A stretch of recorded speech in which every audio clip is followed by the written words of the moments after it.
بہت ساری مائیں بچوں کو اچھی ریز کرنے کی کوشش تو کرتی ہیں، ان کو چاہیے کہ ان کے لیے دعائیں بھی کریں، اس لیے کہ ماں کی دعا اللہ تعالیٰ کے ہاں بہت جلدی قبول ہو جاتی ہے، بہت جلدی قبول ہوتی ہے۔ ایک نوجوان نبی علیہ السلام کی خدمت میں حاضر ہوئے، اے اللہ کے حبیب صلی اللہ علیہ وسلم، مجھ سے فلاں بڑا گناہ سرزد ہو گیا۔ نبی علیہ السلام نے فرمایا کہ جاؤ اپنی والدہ سے دعا کرواؤ، تمہاری والدہ کی دعا کی وجہ سے اللہ تمہارے گناہ کو معاف کر دیں گے۔ یعنی ماں کی دعا اتنی اہم کہ نبی علیہ السلام نے ان کو سکھایا کہ ماں سے دعا کرواؤ گے تو اللہ تمہارے اتنے بڑے گناہ کو بھی معاف فرما دیں گے۔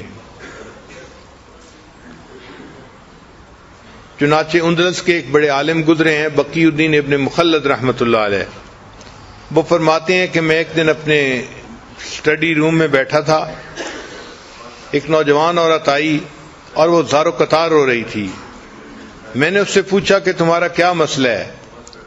اس نے کہا کہ میرا بیٹا جو ہے جوان العمر تھا اور اس کو دشمن پکڑ کے لے گئے ہیں، اور اب وہ کہتے ہیں کہ اس کو اگر چھڑوانا ہے تو اتنے پیسے دو۔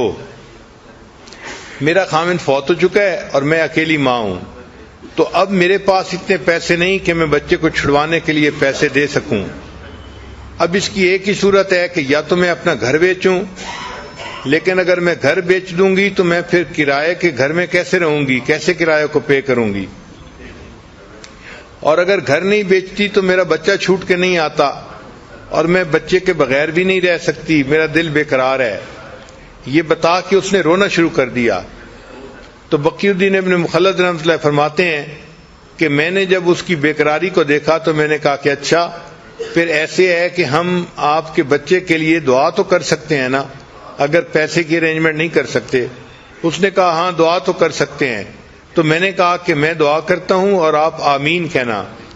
چنانچہ میں نے بچے کے لیے رو رو کے دعا کرنی شروع کر دی کہ اللہ اس کو دشمنوں سے نجات عطا فرما، اس کو آزادی عطا فرما، اور ماں بھی رو بھی رہی تھی اور ماں اس پر آمین آمین بھی کہہ رہی تھی۔ وہ کہتے ہیں کہ عجیب بات کہ اس کے بعد ماں کے دل کو تسلی ہو گئی اور وہ چلی گئی۔ ایک ہفتے کے بعد وہ اپنے اس نوجوان بیٹے کو لے کر میرے پاس آئی۔ میں نے اس سے پوچھا کہ کیا تم نے بیٹے کو چھڑوانے کے لیے گھر بیچا تھا؟ اس نے کہا نہیں۔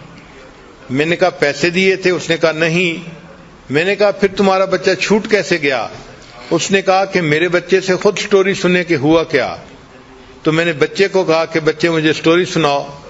بچہ کہنے لگا کہ میں جیل میں تھا اور میرے پاؤں میں موٹی موٹی زنجیریں ڈالی گئی تھی لوہے کی، تو میں ایک دن بیٹھا ہوا تھا، اٹھ کے میں چلنے لگا تو میں نے دیکھا کہ زنجیر ٹوٹ کے نیچے گر گئی۔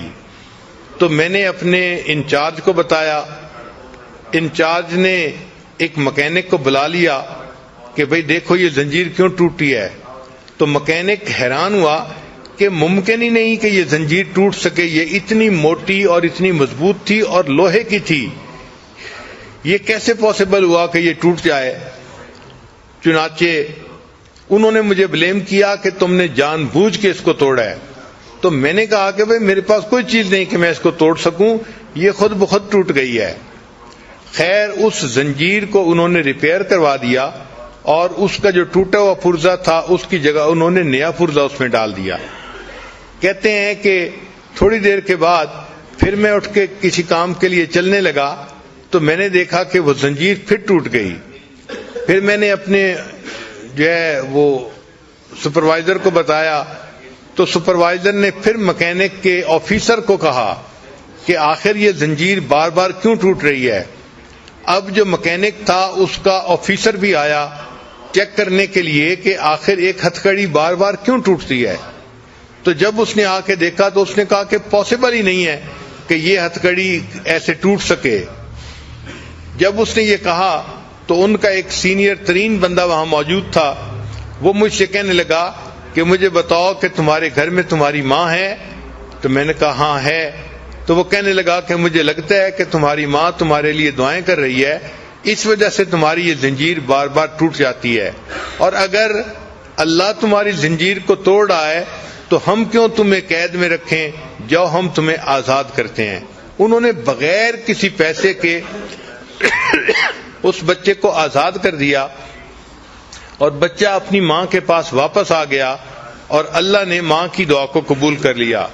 امام بخاری رحمۃ اللہ کے حالات میں لکھا ہے کہ بچپن میں ان کی آنکھوں کی بینائی زائل ہو گئی تھی، نابینا ہو گئے تھے، مگر ان کی والدہ نے اللہ سے دعا کی اور اللہ نے ان کی والدہ کی دعا پر ان کی بینائی کو دوبارہ عطا فرما دیا تھا۔ تو ماں اپنے بچوں کی نیکی کے لیے اللہ سے دعائیں بھی مانگتی رہے۔ بہرحال اللہ تعالیٰ نے دنیا میں ماں کو بنایا ہے ایک نمونہ کے طور پہ کہ میرے بندو، اگر تم میری رحمت کا دنیا کے اندر پریکٹیکل منظر دیکھنا چاہتے ہو تو ایک ماں کو دیکھ لو کہ ماں اپنی اولاد سے کتنی رحیمیت کا معاملہ کرتی ہے، اس کی مامتا کیسی ہوتی ہے۔ چنانچہ ماں کو اولاد سے اتنی محبت ہوتی ہے، اپنا سب کچھ قربان کر دیتی ہے اور اس قربانی کو کچھ سمجھتی نہیں ہے۔